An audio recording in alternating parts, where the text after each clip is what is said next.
नमस्कार, study with Kanta channel पर आप सभी का हार्दिक स्वागत और अभिनंदन। पिछली क्लास में अपन ने गंवरी लोक नाट्य के बारे में चर्चा की थी।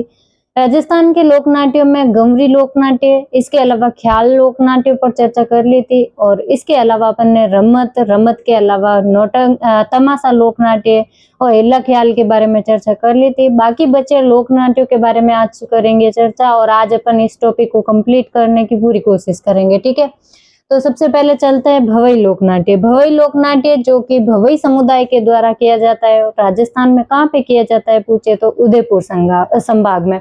उदयपुर संभाग में भवई समुदाय द्वारा भवई लोकनाट्य किया जाता है और ये अपने सामाजिक समस्याओं पर व्यंग्य के द्वारा इस लोकनाट्य को प्रस्तुत किया जाता है। इसमें कलाकार होते हैं वो मंच पे आकर के अपना परिचय नहीं देते हैं। कौन कलाकार मंच पे आके परिचय नहीं देते हैं, कथन दिया जा सकता है, तो आपको ये याद रखना है। पुरुष कलाकार है जो सग्गा जी कहलाता है और महिला कलाकार सगी जी कहलाते हैं। सग्गा जी और सगी जी है जो कलाकार है। ठीक है, इसके अलावा कहानियां पूछे इनमें से कौन सी है जिन पर भवई लोकनाट्य प्रस्तुत किया जाता है, तो अपने बीकाजी बाग जी, जसमल ओडन या जसमादेव ओडन भी कहता है जिसको। जसमल ओडन जिसे शांता गांधी ने अंतर्राष्ट्रीय स्तर पर लोकप्रिय किया था अपने भवई लोकनाट्य में। इसमें भवई नृत्य भी किया जाता है जिसपे चरी रख करके, सर पर चरी रख करके नृत्य किया जाता है। और इस भवई लोकनाट्य के जन्मदाता पूछे तो आपको कौन है, बागाजी जाट, जो कि कैकड़ी अजमेर से संबंधित है। कैकड़ी अभी नया जिला बन गया, पहले अजमेर में था। ठीक है, बागाजी जाट जो कि जन्मदाता माने जाते हैं भवई लोकनाट्य के, कैकड़ी से। और इनमें इस लोकनाट्य में वाद्य यंत्र ढोलक का प्रयोग किया जाता है। और इसके कलाकार पूछे तो रूप सिंह जी शेखावत, इसके अलावा दयाराम और तारा शर्मा, और एक इम्पोर्टेंट महिला कलाकार है श्रेष्ठा सोनी जिन्हें लिटिल वंडर की उपाधि दी गई है। श्रेष्ठा सोनी जिसे लिटिल वंडर की उपाधि दी गई है। इसके अलावा तारा शर्मा, रूप सिंह शेखावत और दयाराम इस लोकनाट्य के कलाकार है। ये लोकनाट्य के रूप में इसमें संगीत में कम ध्यान दिया जाता है, लेकिन इसमें जो कलाकृतियां की जाती है उस पर ज्यादा ध्यान दिया जाता है भवई लोकनाट्य में, याद रखिएगा। उसके बाद में स्वांग कला जिसे बैरूपिया कला भी कहते हैं। स्वांग या बैरूपिया कला जिसमें नार रुई के द्वारा नार का रूप धारण किया जाता है और नार नृत्य भी किया जाता है। ये शाहजहां के काल में अपने राजस्थान में आई थी। राजस्थान में शाहजहां के काल में आई थी। अपने प्रमुख केंद्र कहाँ पे पूछे आपको तो मांडल भीलवाड़ा में इसका प्रमुख केंद्र है। और मांडल भीलवाड़ा में यहाँ पे चैत्र कृष्ण त्रयोदशी के दिन और देवगढ़ राजसमंद में ये लोकनाट्य प्रस्तुत किया जाता है। ठीक है, मांडल भीलवाड़ा और देवगढ़ राजसमंद, इसमें नाहर नृत्य किया जाता है। बैरूपिया कला कलाकार पूछे आपको तो जानकीलाल भांड जो कि अपने कहाँ से हैं, भीलवाड़ा से, जिन्हें अपन क्या कहते हैं, राजस्थान का मंकी मैन। और इन्हें पद्मश्री से भी नवाज किया गया, पद्मश्री भी दिया गया है। किनको, जानकीलाल भांड को, जो कि बैरूपिया कला के प्रमुख कलाकार माने जाते हैं। कहाँ से है ये संबंध रखते हैं तो ये भीलवाड़ा से ताल्लुक रखते हैं। और इसमें स्वांग कला के और कलाकार पूछ ले तो परशुराम जी जो कि केलवा से ताल्लुक रखते हैं। परशुराम जी जो कि स्वांग कला के कलाकार माने जाते हैं। इसके अन्य केंद्र पूछ ले तो किशनगंज बारा में भी है। इसके अलावा सांगोद कोटा में, किशनगंज बारा में एक याद इम्पोर्टेंट फैक्ट है कि शहरी जनजाति के द्वारा यहाँ पे शिव पार्वती का स्वांग धारण करके ये कला प्रस्तुत की जाती है। किसके द्वारा, शहरी जनजाति के द्वारा। कहाँ पे तो किशनगंज बारा में शिव पार्वती का स्वांग किया जाता है। उसके बाद में चार बेत लोकनाट्य जो कि मूलतः अफगानिस्तान का था, लेकिन ये अपने राजस्थान में प्रसिद्ध हुआ था टोंक में। और ये काव्य या दोहों पर आधारित होता है और ये वीर रस प्रधान नाट्य है। कौन सा, चार बेत नाट्य। इसमें डफ वाद्य यंत्र का प्रयोग किया जाता है। इसके अलावा चंग, नौबत और नगाड़ा भी प्रयोग किया जाता है। मूलतः डफ वाद्य प्रमुख है जो डफ वाद्य यंत्र है।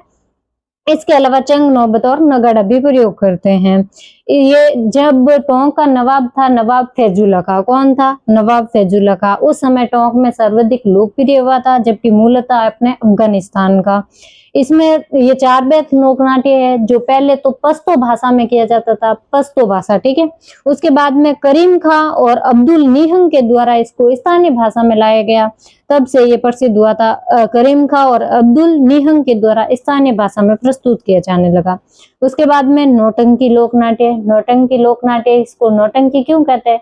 क्योंकि इसमें 9 प्रकार के वाद्य यंत्र प्रयोग किए जाते हैं, इसलिए इसको नौटंकी कहते हैं। ठीक है, इसमें नौटंकियां नहीं की जाती है, इसलिए इसका नाम नहीं पड़ा है। नौटंकी मतलब 9 वाद्य यंत्र का प्रयोग किया जाता है, इसलिए नाम पड़ा है नौटंकी। ठीक है, ये था अपने मूलतः हाथरस यूपी का।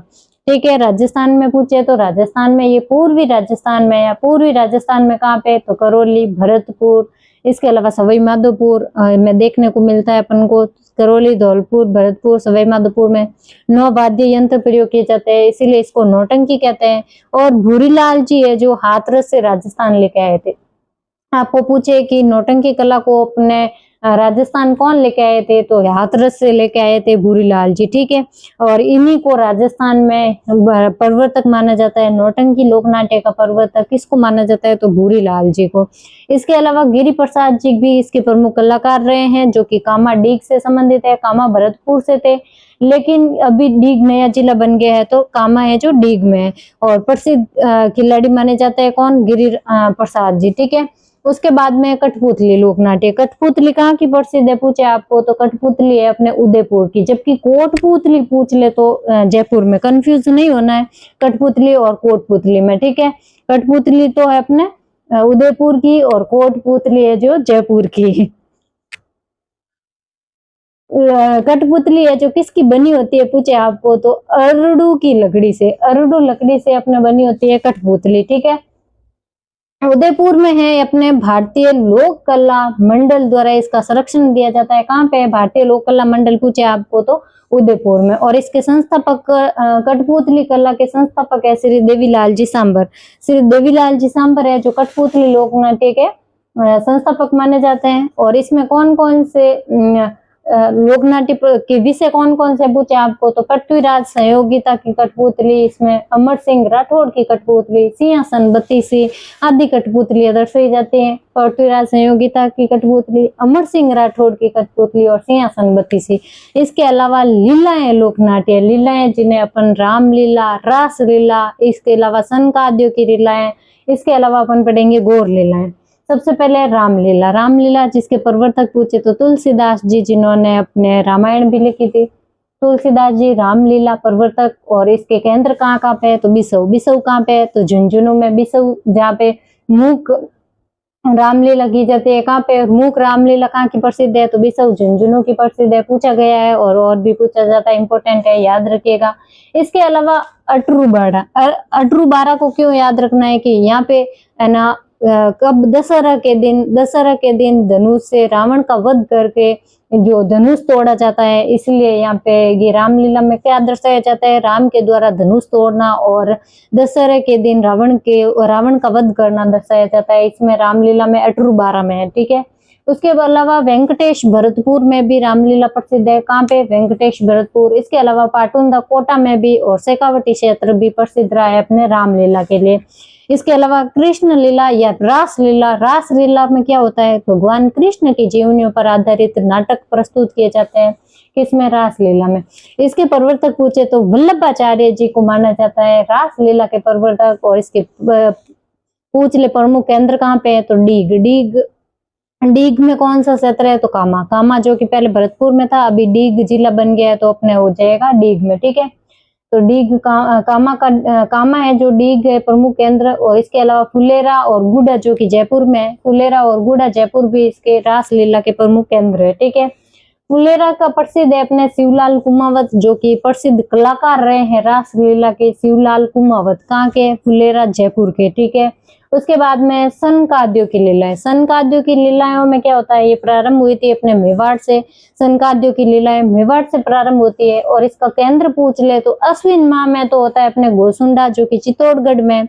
आश्विन माह में तो होता है गोसुंडा, जो कि कहाँ पे? चित्तौड़गढ़ में। जबकि बसी चित्तौड़गढ़ में होता है कार्तिक माह में। सनकादियों की लीलाएं बसी में तो होती है अपने कार्तिक माह में, वही आश्विन माह में होती है गोसुंडा में। ठीक है, इसके अलावा यहाँ पे क्या होता है? भगवान नरसिंह, जो कि अपने विष्णु का अवतार माना जाता है, भगवान नरसिंह, उनके द्वारा भगवान विष्णु भगवान के नरसिंह अवतार से लेकर के हिरण्यकश्यप की हत्या तक के हिरण्यकश्यप का मारने तक का इसमें दर्शाया जाता है, दिखाया जाता है किसमें, सनकादियों की लीला में। इसके अलावा गौर लीलाएं, गौर लीलाओं में क्या होता है, ये आबू में ग्रासीय जनजाति के द्वारा की जाती है गौर लीलाएं, इसीलिए नाम ग्रासीय जनजाति से गौर लीलाएं पड़ा है। इसमें ये शिव पार्वती पर आधारित होती है लीलाएं, गौर लीलाएं। ये गणगौर के अवसर पर की जाती है, और गणगौर कब मनाई जाती है आप कमेंट बॉक्स में बताएंगे। तीज, त्योहारा, बावड़ी, ले डूबी, गणगौर, अपने राजस्थान में गणगौर कब मनाया जाता है आप कमेंट बॉक्स में बताना, ठीक है। इसके अलावा अपने पुरुष है जो तलवारबाजी करते हैं, तो पुरुष गौर लीलाओं के दौरान तलवारबाजी करते हैं। तो अपन ने चर्चा कर ली है कंप्लीट टॉपिक की, सभी लोक नाट्यों पर चर्चा कर ली है, डिटेल में चर्चा की है। इससे ट्यूशन शायद आपके बाहर नहीं जाए, ऐसे आशा करूंगी, क्योंकि मैंने पूरी डिटेल में करवा दिया है। अगर आपको क्लास पसंद आए तो लाइक करिएगा, कमेंट करिएगा, और अपने दोस्तों के साथ शेयर करना बिल्कुल मत भूलिएगा। और आपको क्लास की पीडीएफ चाहिए तो टॉपिक एंड होते ही टेलीग्राम चैनल पर मिलेगी, जिसका लिंक मैंने डिस्क्रिप्शन में तो दे ही रखा है, और साथ ही साथ कमेंट बॉक्स में भी पिन कर रखा है। तो वहां से आप टेलीग्राम चैनल ज्वाइन कर लेना, वहां से आपको पीडीएफ मिल जाएगी, ठीक है। फिर मिलते हैं अपन अगली क्लास में अगले नए टॉपिक के साथ में। नया टॉपिक आपको कौन सा पढ़ना है आप कमेंट बॉक्स में बता देना, उसी टॉपिक को अपन अगली क्लास में पढ़ेंगे, ठीक है। फिर मिलते हैं अगली क्लास में नए टॉपिक के साथ में, तब तक के लिए धन्यवाद। जय हिंद, जय भारत।